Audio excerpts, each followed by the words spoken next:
The Beast. As within the review, this may contain spoilers. This is an interesting film. It's a French-English movie, so it's a mix of both languages. It falls under the sci-fi romance genre, and it's an adaptation of the book The Beast in the Jungle by Henry James. The story takes place in 3 time periods, 2044, 1910, and 2014. In 2044, the use of AI has resulted in 67% unemployment rate, with 20% working in the mechanical field. The jobs that are available are assigned to people according to certain traits like personality and temperament. One way that humanity is dealing with AI and the unemployment rate is by going under a procedure that cleanses one's DNA. The cleanse removes any strong emotions that humans may have and makes it easier to accept whatever role one is given. You're left in a Zen-type state of emotion. In this world in which the story takes place, humans have past lives. The cleanse scrubs through the past lives, and that's how we're shown the 3 different time periods. An issue I had with the concept of past lives in this story is how close the past lives are to each other. Something happens in each time period that makes it plausible to show the characters in those time periods be around the same age. Personally, I would have believed it more if the time periods would have been more separated.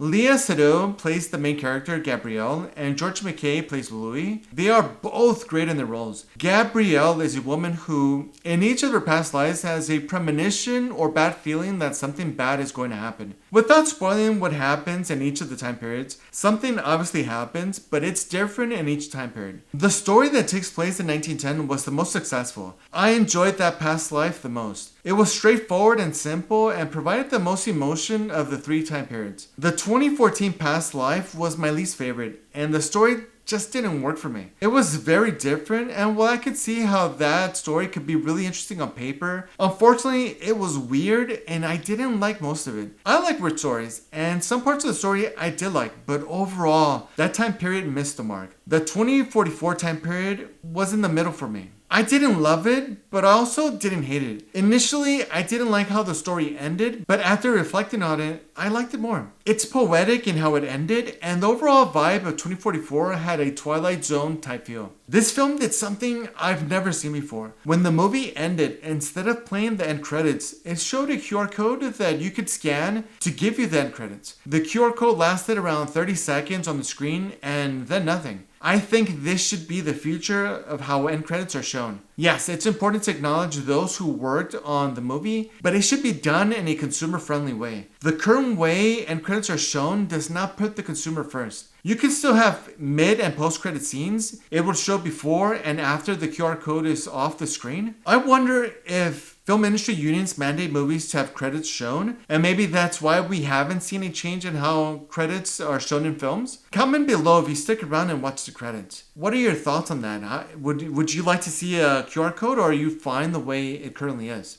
Overall, the film has an interesting premise, which I liked, but the execution didn't always work for me. But it may be worth watching. If you stuck around this long, why not give the video a like and subscribe? It's free. Also, check out my other videos, leave a comment and let me know what you think of the film. See you in the next review.